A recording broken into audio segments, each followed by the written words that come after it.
Hello and welcome to the Eurowhat, episode number 76 for the week of February 10th, 2020. I'm Ben Smith and I'm joined today by Mike McComb. Hey Mike. Hello. We are a pair of Americans trying to make sense of the Eurovision Song Contest, and this week we'll be talking about the first Super Saturday of selection season. How about that weekend, Mike? Oh my goodness. So much TV. So much television. Yeah, and I can't believe that I'm complaining about it. Like, that used to be my jam. I was just watching a ridiculous amount of television, but oh man, like between all of the Eurovision stuff that was happening on Saturday, and it felt like it was all of the Eurovision stuff. There was also the Oscars on Sunday, so it's just like, yep, yes. I'm just going to be... just hook it up to my veins, you know? So just like, how do you feel about long televised events? Because if those are your jam, this was the weekend to just stay in the house and not do anything. Yeah, exactly. I made a big thing of soup on Saturday, and I went to a party on Sunday for the Oscars, and it's like, all right, yep, got my food, got my TV, got my list of who I want to win and who's not going to win. It's perfect. So, Well, and like there was a nice Oscars moment where there was Eurovision in the wild. Yeah, that was a really pleasant surprise. Yes. So for Frozen 2, they talked about just sort of the global distribution of films. And in addition to Idina Menzel, had somewhere like 14 other Elsas from around the world, including Gisela from Andorra in 2008. The question always comes up, where's Andorra? And it's like, they're on stage at the Oscars. They're on stage at the Oscars. 2 minutes into the YouTube clip, we will probably throw that link up in our notes. One Eurovision face that was not part of that number, though, was Sara Aalto from Finland. Yeah, I was really surprised that she wasn't there. She is Elsa in Finland. She also has a YouTube video where she impressively does Let It Go in 15 different languages, which is impressive. Wow. On the other hand, if you look at her social media presence, she's taken 2020 off, so good for her. Get some alone time. And in the spirit of both a very long Oscars telecast and also a very long Sanremo telecast this weekend, I wrote a little quiz, Mike. Ooh. The general theme of the quiz is, could you watch this before Sanremo had results in? Okay. Yeah, so with that in mind, question 1. Let's talk, like, it was a wonderful night for Oscar on Sunday. Assuming that you started the Sanremo Fest on your laptop and had the Oscars telecast somehow before it was live at 2:45, would you see Parasite get Best Picture before Sanremo had delivered results? Oh, are we talking the final results, or we are talking? Could you watch the entire telecast of the Oscars before Sanremo had delivered its results? Okay. Well, because they delivered the initial results, and then there was like another felt like hour and a half between like when they announced the top 3 and when voting closed and like who the winner was. But yeah, I think you could probably watch the whole Oscar telecast. That is correct. The Oscars this year were 212 minutes. Oof. Okay, so question number 2. Sanremo was filled with the sound of music. How many times could you watch the sound of music before the results were delivered? Once, 1.5 times, or 2 times? Oh, man. It's been so long since I've watched The Sound of Music, and I just remember getting it from the library, and it was 2 VHS tapes, but that's not going to help with the math. Yeah. Oh. Let's see. I'm going to say 2 times. You could watch it 2 times and still have a minute of Sanremo left. Wow. Yes. Oh, okay. That's horrifying. Yes. Question 3. Let's just say if you were trying to like have something for both eyes and you had, again, one eye on your laptop and one eye on Netflix where you were catching up on the Oscars and watching The Irishman, could you watch The Irishman before Sanremo had delivered results? So I saw a tweet during the Oscars where somebody started The Irishman at the same time that the Oscars started, and The Irishman finished before the Oscars did. So yes, you would be able to watch all of The Irishman. That is correct. Okay, I'm going to amp up the difficulty with question 4. Thinking about gangster movies, and I guess less gangster movies, more movies about the mob. Could you watch both The Godfathers Part 1 and 2 before Sanremo had delivered results? Oh, no.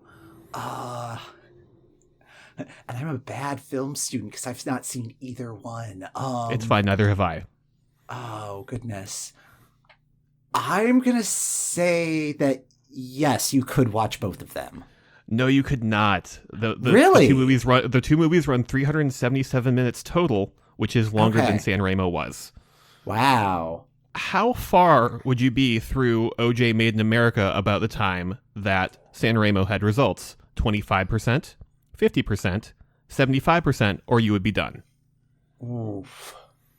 I think that was a 5-part series, but I don't know how long each part was.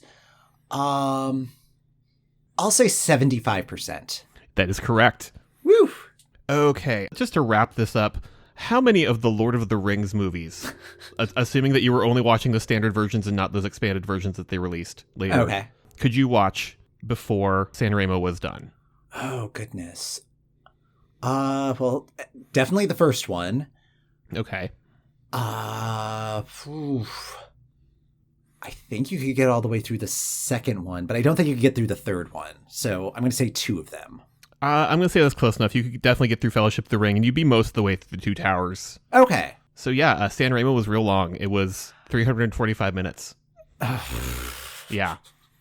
Which made this a lot of fun to pull together. We will get into more detail about that, more excruciating detail. So, preview of what my Saturday was like. But as Ben mentioned at the top, this was the first Super Saturday of selection season. I think there were 9 shows total that happened just on Saturday. Earlier in the week, Israel had their finale for The Next Star for Eurovision, which is like what we would call Rising Star here in the States, RIP. And the winner of that was Eden Alene. She was also an alum of X Factor Israel from their 2017 series. And yes, it's another woman going to Eurovision, so way to step up to that challenge, Israel. And it's another person of color, so Eurovision is not so white this year, which is very delightful. Exciting. I am here for it. We don't know what her song is going to be yet. There's going to be a separate competition that'll be taking place on March 3rd that's going to have 4 songs that she'll perform, and yeah, they'll be voting, and pretty straightforward process, it sounds like. Congratulations, Eden. Very excited to see what comes of this. Yeah, like I had watched a video that you had linked to of her performing Fuego, which is a Eurovision appropriate song. I'm not sure it's her song, but I'm looking forward to seeing what they cook up now that they know that she is their artist. And it's weird because Kobe Murimi did Fuego last year during the competition as well, and it was not a song for him either. So I feel like it's like a very specific person that song is for, and it's neither of those two.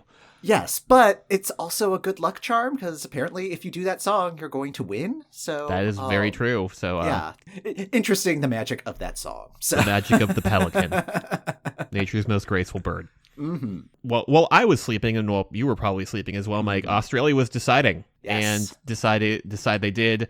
We had talked about this last week, and we had mentioned that we thought that Montaigne was probably going to win, and Montaigne did in fact win. So "Don't Break Me" will be Australia's song. You thought I was elastic, but maybe I'm just made of glass. Don't break me, don't break me down.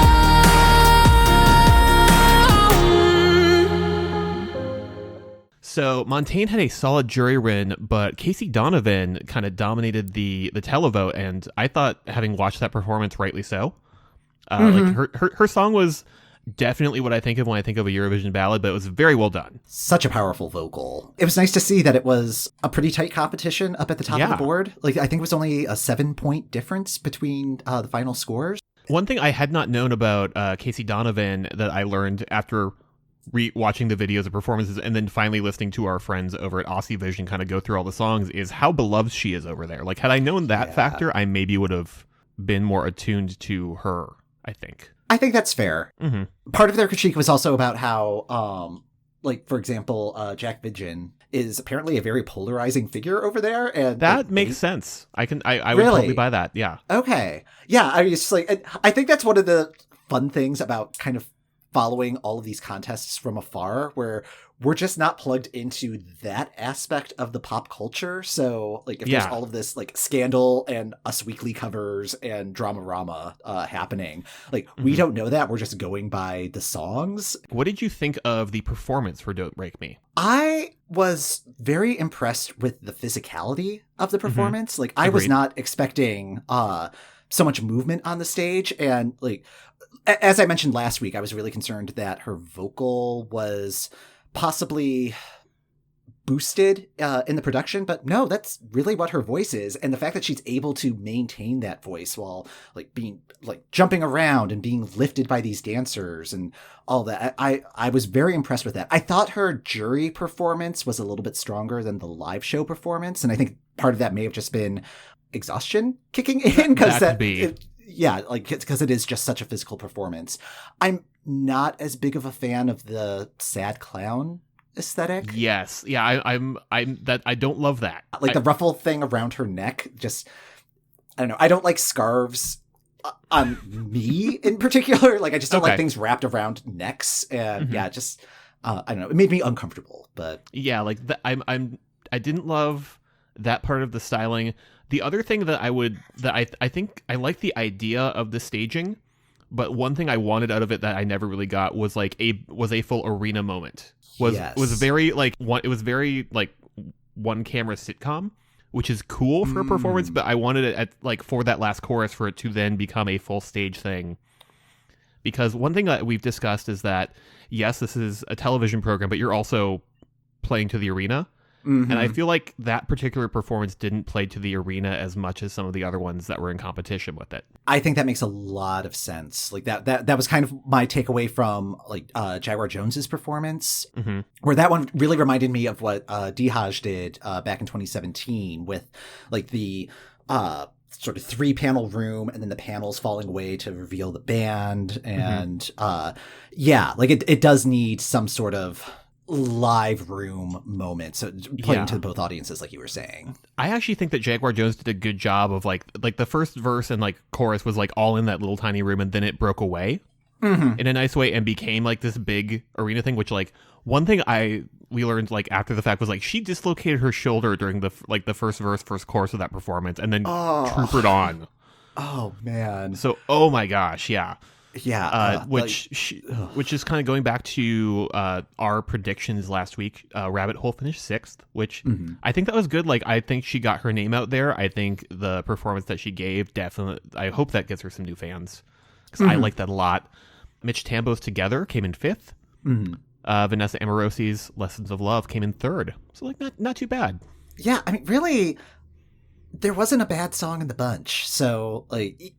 The fact that it's just like 10 entries and like one of them had to finish in 10th place, and it's like that's not a sign of a lack of quality or anything. Like this was a very solid competition, and I'm glad that Australia has adopted this format, and I'm looking forward to what's going to happen next year, particularly since Dami Eam said that she wants to compete at it. So Dami Eam was like, "Hello, yes, I would like to take part in this." So yes, so the game is being raised, and I am here for it. So the next selection that happened on Saturday happened in Latvia.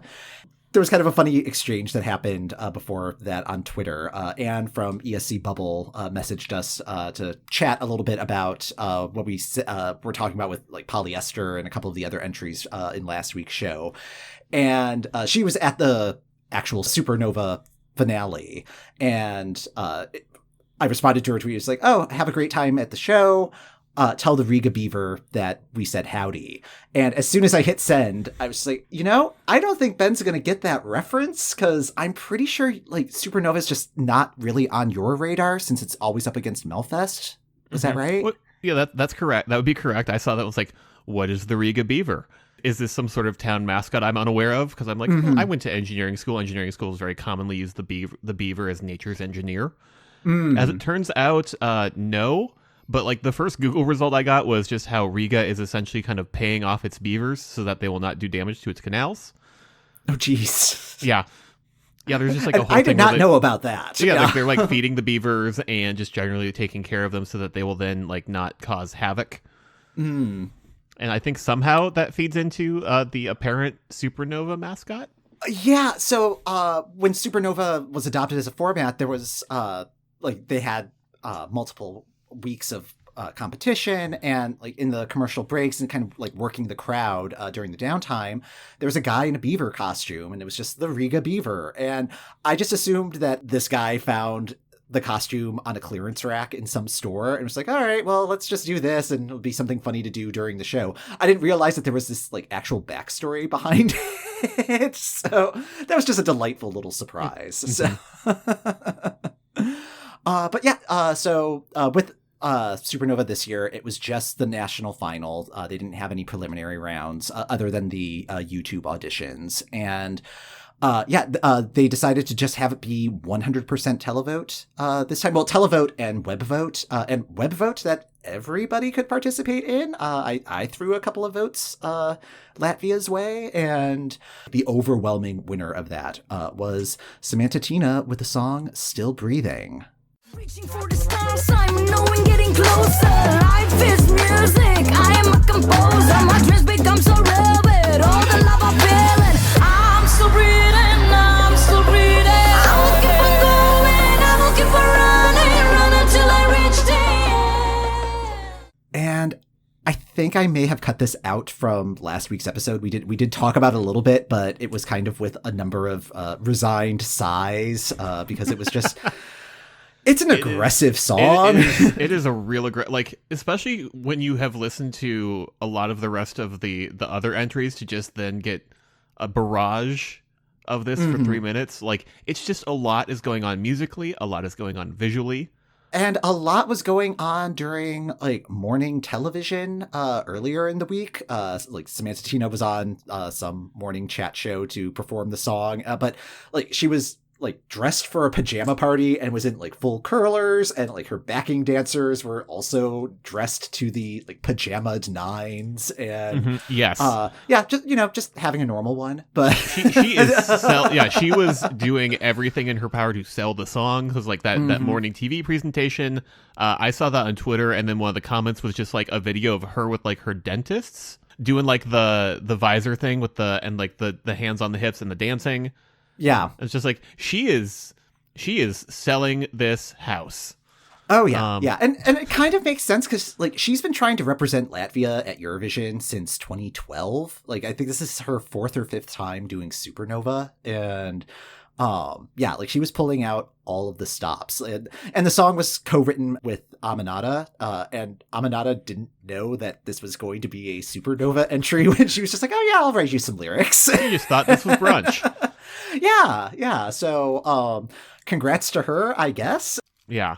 It feels off-brand for Latvia, which I think I'm coming around to. Like, listening to the song in isolation since it's been selected, I'm not as bothered by it the way that I was with it in comparison to the other 8 songs in the field. And, I mean, like, on-brand Latvia hasn't really been working the last couple of years, so maybe this is the switch that they need. Something happens when it hits like one of those dubstep dance breaks.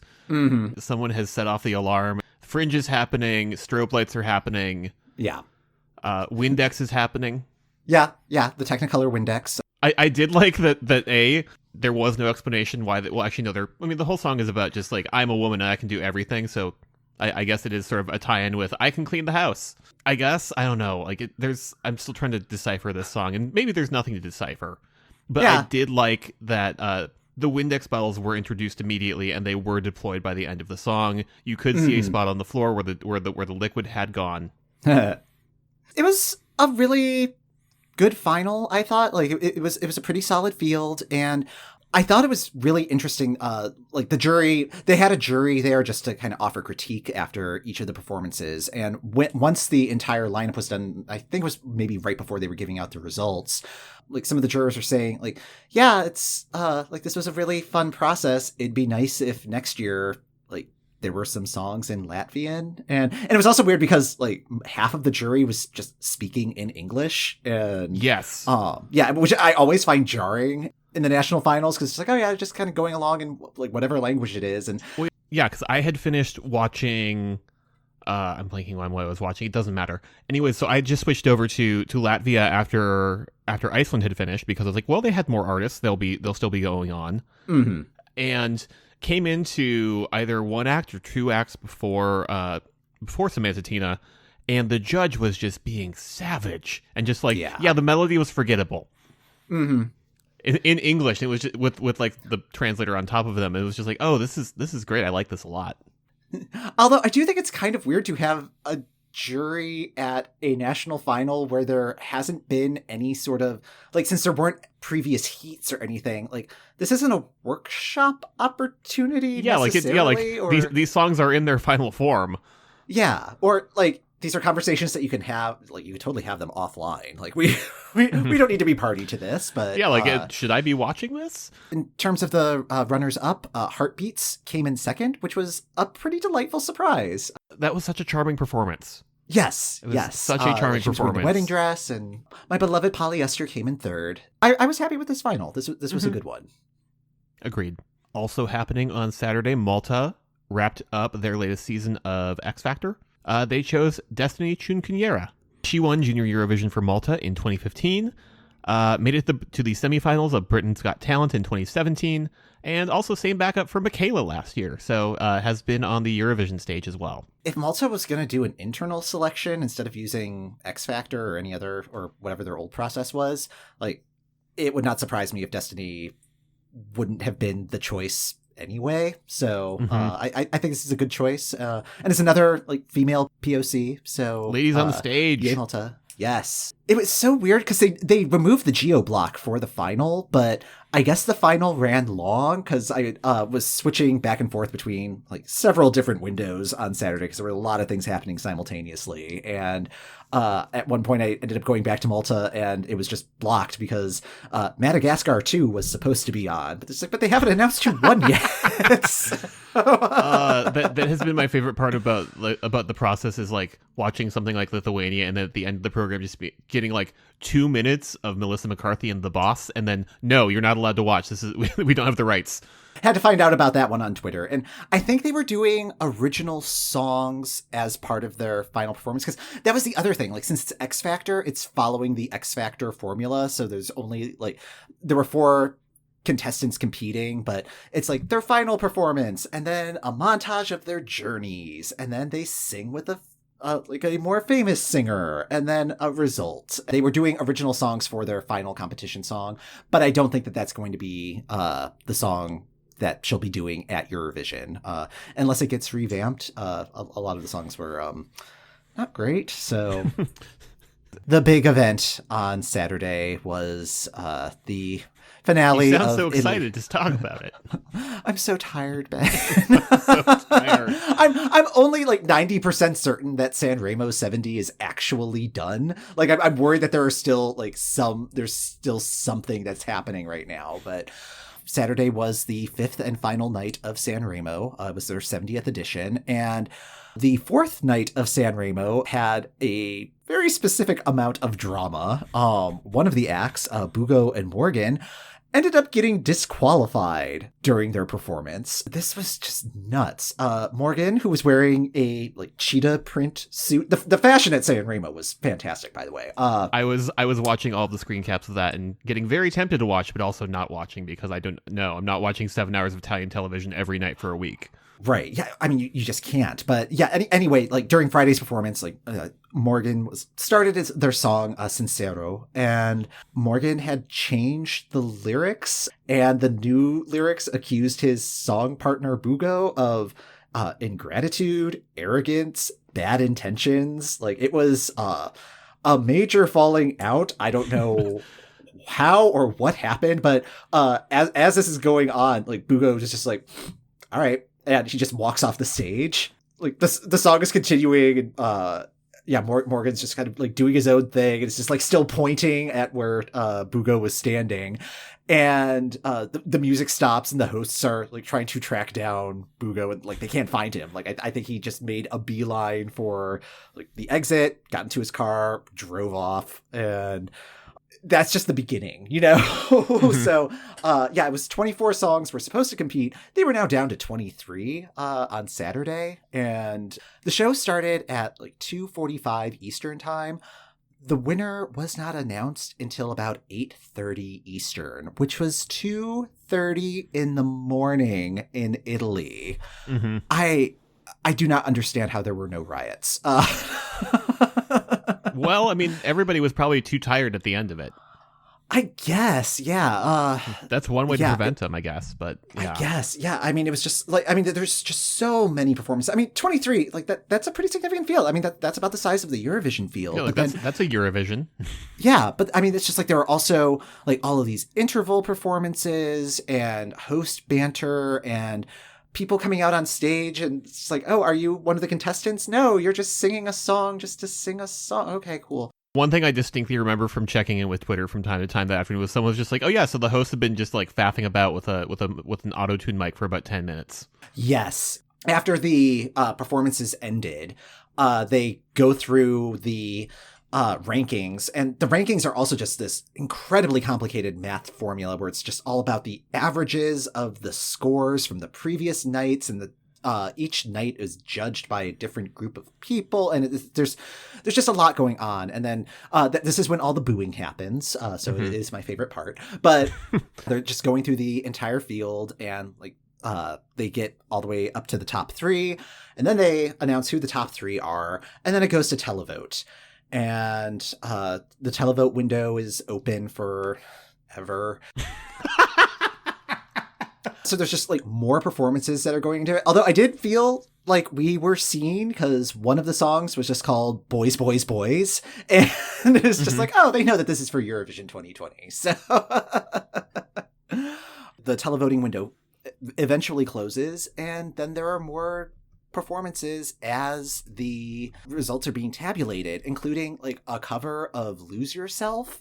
So I got to hear that song twice this weekend. In excessively long televised performances. Yeah. So that was weird. It's just like in two places where you did not expect to see a cover of Lose Yourself in the year 2020. Mm-hmm. Yeah, it just kept going and going, and eventually I got to the results. And in third place was Pinguini Tattichi's Nucleares, Ringo Starr. Sorry, Italian. I do not know how to pronounce things. I just like that his name is so difficult and the song's name is so simple. Yeah, they won Twitter, I think. Like Twitter was really pulling hard for them. They're the ones that had the real cool-looking guitarist, weren't they? Yes. Oh, man. Yeah. So, and then runner-up was Francesco Gabbani with his song Vice Versa. And he was, of course, their representative in 2017. But the winner was Diodato with his song Fai Rumore.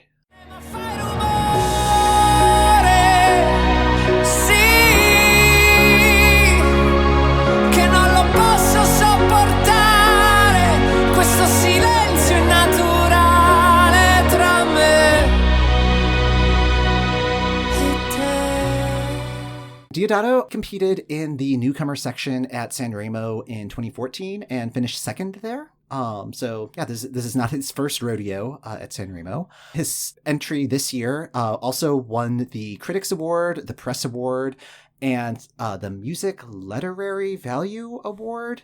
I'm not sure if that was a typo, or I'm not entirely sure what that means, if it's just like evaluating the lyrics of the song. But I mean, it's very straightforward to me, Mike. It's just the one that had the most music literary value. Okay, yeah. Well, like I said, I'm very tired from all the TV. I'm very tired. This was obviously like the overwhelming favorite once the results were tabulated.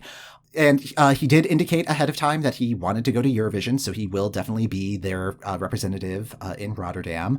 The only thing about the song right now is it has a running time of 3 minutes, 36 seconds, so he's going to need to do a little bit editing. Despite all of the craziness, or maybe because of all of the craziness of Saturday night, the final had a 60.6 audience share, which... Dang. Yeah, which like if you don't speak TV ratings, that means of all of the people who were watching TV on Saturday night, 60.6% of them were watching Sanremo. And like as a point of comparison, that's the sort of rating that the Friends finale got like 15 years ago. So like this is like huge. And I think I was reading somewhere that this was like one of the biggest nights of Sanremo ever. Very long, but I guess the audience is satisfied. So yay. Yeah, I guess. And then just to quickly tie in with Boys, Boys, Boys, just it's worth calling out Italy has not sent a woman to Eurovision since 2014. Yeah. And that was an Like, internal selection too. And I think like last year when we were doing like our wish list, Italy was at the bottom of that list, and now they continue to be at the bottom of that list. Which, on the other hand, Sanremo works for them, but on the other hand... There weren't a ton of women in the Sanremo field, and definitely not at the top of the scoreboard this time around. So, something to keep an eye on next few years, I guess. So, do better, Italy. But... Do better. You guys are doing very well, but also do better. Okay, so that is only the half of what was happening this weekend because a bunch of nations were also in the middle of their selection processes that have their finals in the upcoming weeks. Let's start off with Lithuania because Lithuania has gone from being a thing that I joked about last year incessantly to being appointment television. Like, it was top of my list this time around. It was semifinal 2 of 2 this week.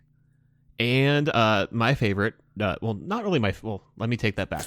And I was very pleased that Drip was number 1. Own your truth, Ben. No. Yeah. Drip was number 1, which meant that I could watch that and a few other songs before I had to switch over to Iceland. And B, Drip got through. Yay. And I feel like it's been great seeing people kind of like do little tweaks to their performances because as it turns out, what Drip needed was like a backing singer to give some balance on stage as everybody flossed. They didn't have to do a lot of tweaking on that one, but I do agree that having the third person there just really did add to the mood, I guess. Yeah, I didn't realize that I wanted balance from that staging, but I got balance. Yeah, this was another really solid semifinal. The other ones that got through were Monica Maria and Monique, and that last one was kind of a surprise, but like, I don't know. It was interesting seeing the results coming in. Like, I mean, the jury votes are all, like, those scores are going to be pretty consistent because it's the same number of points that are getting distributed.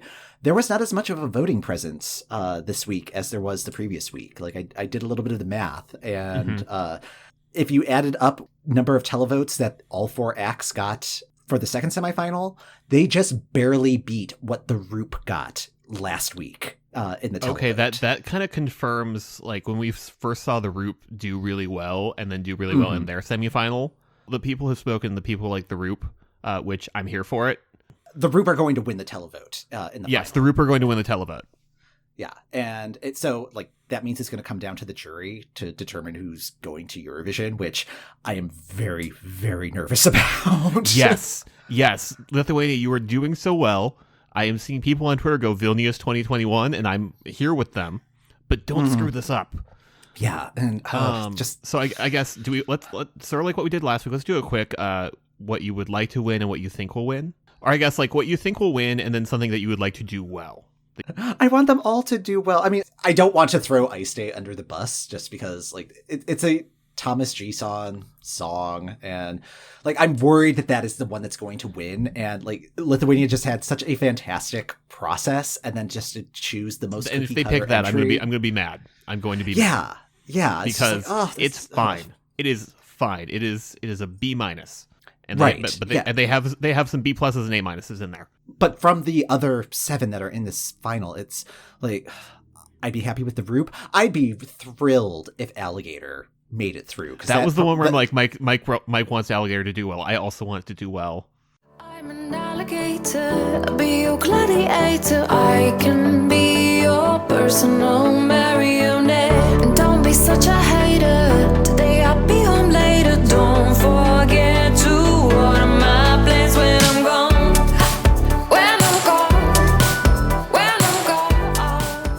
I think that Drip is probably not going to do well. I think that it is sort of hit its expiration date.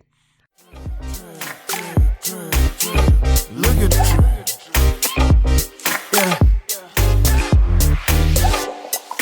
Yellow blue Vans, brand new jacket with some blue ass pants. Say what you want, Drip, it ain't gonna end, ain't gonna end, ain't gonna end. Well, I'm still very pleased it got to the final.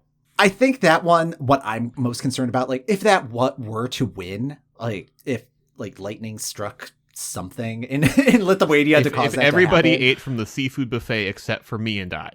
I'm worried that to be at Eurovision, the number of tweaks that would have to be made, because there are a lot of like recorded vocal effects and like some of the language in the song, like it's going to end up getting tweaked in ways that are going to remove a lot of its charm. And I don't want that to happen. But yeah, for me, I think it's Alligator, Monique's Make Me Human. Make me human.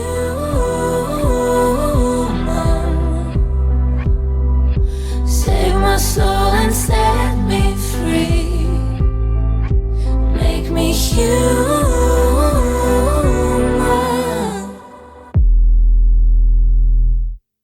That was a gorgeous performance in the semifinal. Agreed. I wouldn't mind We Came From the Sun either. That felt like I hadn't really paid attention to that until the semifinal last week and was just blown away by how much Ruta Loop and her team had thought through the staging of that. And it's such a modern track too, which I think that's the thing that's like just so amazing about this. Like so many of these tracks are so today. Yes. And Which is why like Unbreakable just feels like such a disappointing choice if it happens. yeah. And I think it's going to get weird with the jury because you've got Monica Maria in there going up against Ice Day, who won her heat and semifinal, and also Monique. And I could see that causing a jury split, but how does the Roop fit in with that math? It's going to get weird on Saturday. I'm wondering if, because like when in the heat that had both the Roop and Aiste, they should have been tied, and like I would have leaned towards what the televote had said over the judges. So I don't I have no clue if how Lithuania is settling those ties. But if that happens again, I hope that they go with the people, and I hope they go with the Roop. Yeah, that's my hope as well. Also, if somebody can like get like a VHS copy of Drip into Andy Samberg's hands, so that in like 2 years from now, when he hosts SNL, there's like a digital short that's just for me. Yes, where like I'm the only person who gets the reference, and then I get to scream. Like that's all. Well, just keep tweeting the video of it to the cast of Brooklyn Nine-Nine. Be like, get this to Andy. Just like at Andy Samberg. Have you watched the video yet? Start with Andre Braugher and work your way up from there. Ben, why are you blocked by everybody from Brooklyn Nine-Nine on Twitter? Fun story. Yeah. Watch this video. Let's also talk about Melfest, because Melfest happened last week. I ended up liking this heat much more than I expected to, because I had come into this one having talked with you and being kind of similarly burnt out on Melfest, because it's the same people. They're all doing songs, but there was a lot to like in this one. Doter, who sang Bulletproof, and Anna Bergendahl, who sang Kingdom Come, are through to the final, which is super cool. I believe that is the first time that two female acts have gone directly to the final in some time, apparently. Which is cool. Since 2009. Since 2009. Oh, dang. That is a long time. That is crazy. Sweden has gotten my letter where I have said, please do not just send a man. And they appear to be listening, because the boys keep getting sent to Second Chance. This week, the boys getting sent to Second Chance. Paul Ray, who I liked talking in my sleep, so I'm happy that he gets to do that again. And then Mendez and Alvaro Estrella's Vamos Amigos, which was fine. It wasn't my second choice, but it is going to second choice.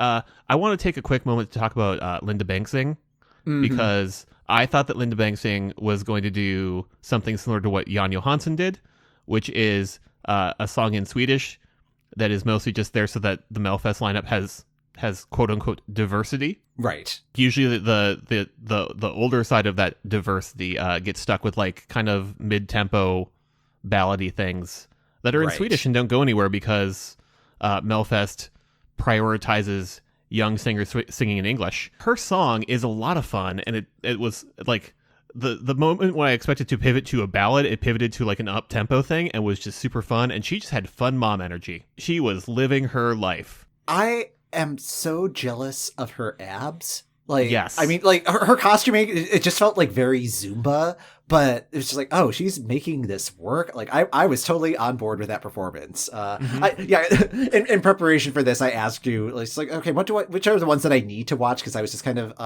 surprised. I was a little burnt out on Eurovision. You were tired from watching Italy, and you were like, Ben, what do I need to focus on for Sweden? I'm like, you need to watch Linda. Yeah, Linda's performance was awesome. I thought the lighting effect for Daughter's Bulletproof was interesting. Yes. I'm curious to see how that technology is going to progress in the next couple of years. I think it was good for a first go through on this performance. It was just a little, I don't know. It still feels like it's kind of in a prototype phase, but I was just like, did they have to make the people sitting in the front row like sign a waiver before just be like, hi, can you sign this waiver? Because there's gonna be lasers. yeah. It's like, do not look at the stage. Like daughter was essentially wearing a disco ball, but in a way that's like an attractive top. Yeah, it was very fashionable. And they were doing that thing that you can do with a disco ball, which is when you point a laser at it, it refracts like crazy. And they did a bunch of that. Yeah, but then there was also like the cool like single laser beam coming down from the ceiling. Yeah, that was really cool. But Anna Bergendahls' performance, oh my goodness, that one was a real good surprise.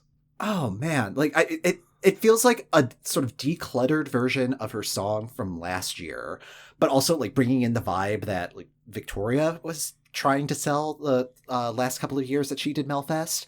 And also kind of borrowing from like Netherlands playbook with like the country vibe to the song. Like this was a very well deployed entry. And, yes. Yeah, like that one. Totally here for it. That one is up there with the bookies. What's really pleasing is, so last week I talked about being very delighted that Felix Salmon had dropped to number 2 with the bookies. He's now dropped to number 9, and the top 4 right now are all ladies. So yay. Sweden, send a woman challenge. If you send Anna Bergendahl, who's currently number 1 with the bookies, I would not mind at all. That performance was absolutely fantastic. But then, like, this week, like, Mariette's there, and she always puts on an amazing show. So, Anis Don Demina, who collaborated with somebody last year, and I really enjoyed that. Like, that was on my playlist all year.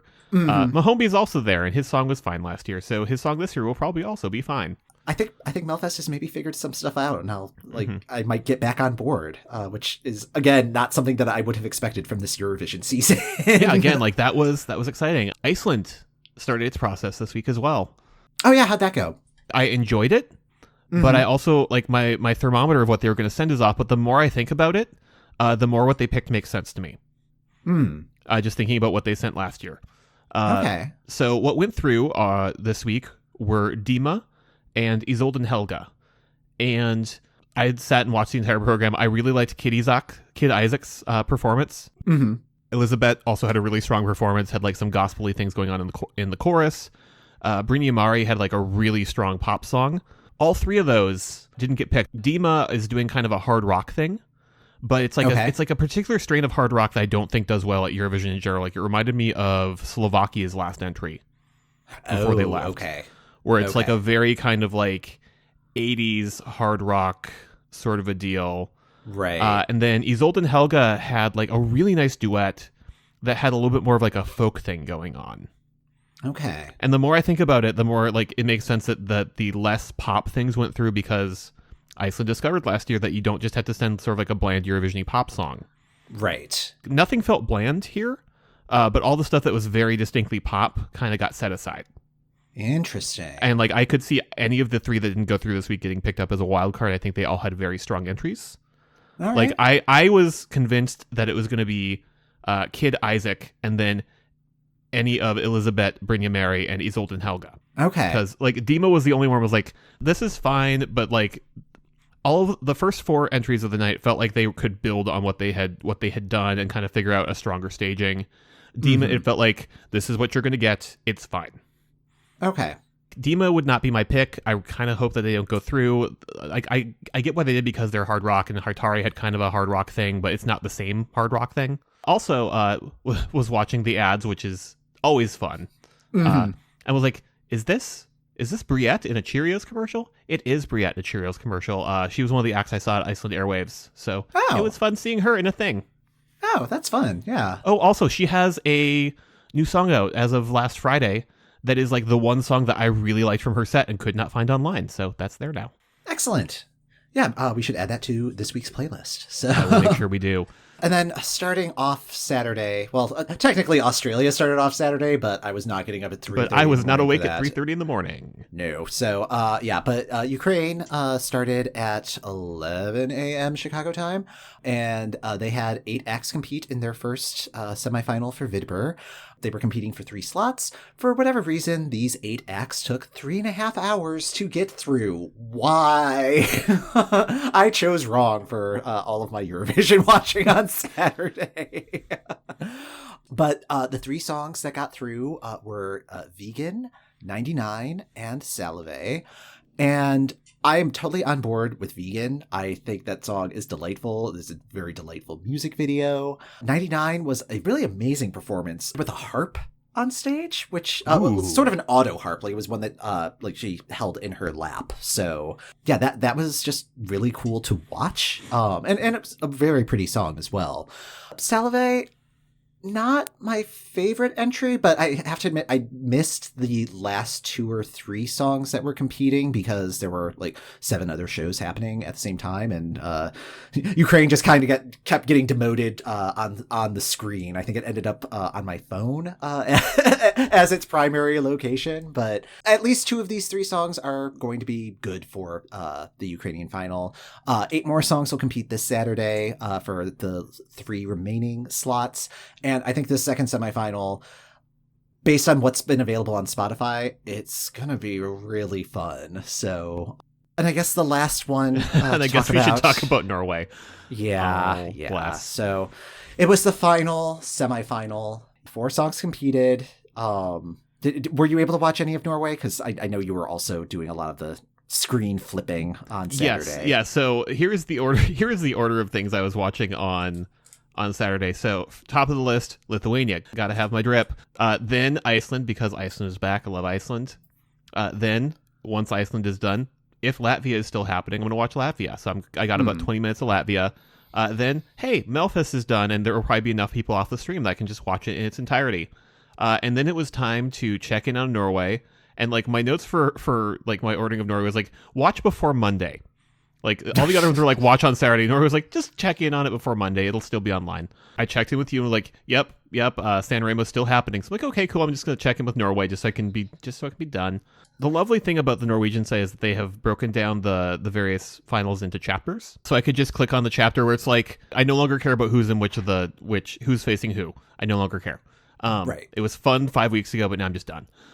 So just clicked on song number 1. It was like, got through about 3 seconds of Mr. Hello and this nope, and then clicked on the next song and got through about a minute of that. It was like, oh man, could like neither of these go through from this one? Mm-hmm. And then checked to see which one went through, and it was Ellen in the Woods. So okay, cool, fine with that. Clicked on the next one and went through the same process, just like, oh man, I'm not into this one. I guess of the 2, I kind of want the second one to go through. I Am Gay to go through. Again, like I have no horse in this race. Whichever one goes through, I'm cool with. So apparently, I Am Gay went through. Yes, it did, and it's kind of a bop. It is, but like I am like deeply troubled by the fact that the singer is not. Yeah, part of my issue with the song is just that it feels like it's what would be playing in like the establishing shot of a movie, like a TV movie on Freeform that like is taking place in a high school. Like I'm thinking like one of the like Bring It On 19 like crossover movie with what's the gymnastics one? Is it Stick It? Like and just like Stick It plus Love Simon plus just like another one of those movies. Yeah, like it's a little too progressive for Hallmark, but yeah, Freeform does feel like the right network for it. For Hallmark, come on. Yeah, so but I don't know, like because I do want the homosexual flotilla to have full representation in Rotterdam, and it needs a theme song, and I think it this does. one, yes, yeah. I do not co-sign this one being the theme song though. This can be on the playlist. That's fair. That's fair. So. What do you want to win? What do you think will win? I would like Over the Sea to win.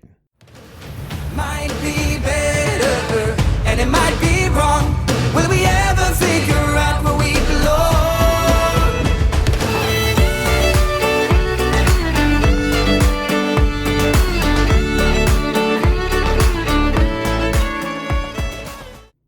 That one has wormed its way into my heart and my brain. And I think I think they need to rework the staging, but I think it does what it's going for. If not that one, I would also not mind Rain Alexander's One Last Time going in there, because Norway proved last year that they kind of want to do things that are a little bit campy, and that one just has that written all over it. Everybody loves a Viking at Eurovision. If I had to pick one of the songs that have pre-qualified, Ulrike's Attention is real good. Like, I would also not mind that one. And what do you want me to say? What do you want me to do to get your attention? 'Cause I just want your attention. I think that one should win. Like that is the only one of these, like, of this entire 25 song field that has the resonance of being like, oh, this could do very well at Eurovision. Like it's reminding me a lot of Undo, Sweden's 2014 entry. I absolutely hear that. Yeah, and I think it's just a gorgeous vocal, and the emotional beats of the song. I think that would be my pick for will win. But again, I would not mind Over the Sea. I think for want to win, I may have to go with I Am Gay. Sorry, Ben.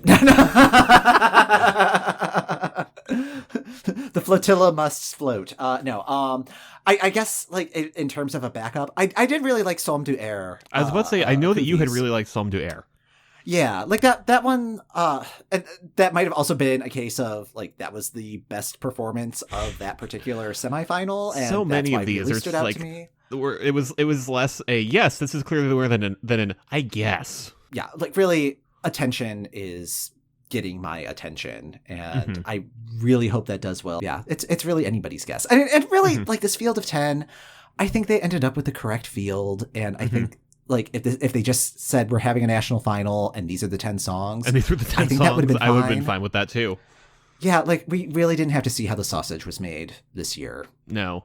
That's going to do it for this episode of the Euro What. Thanks for listening. The Euro What podcast is hosted by Ben Smith, that's me, and Mike McComb. That's me. You can find us on our website at eurowhat.com and on Twitter and Instagram at eurowhat. We'd love to hear your comments, questions, and topics we should talk about in future episodes. You can subscribe to the Euro What on Apple Podcasts, Spotify, or the podcast app of your choice. Be sure to check out our Spotify playlist inspired by this episode. We'll be back next week to try and make sense of what's new in Eurovision.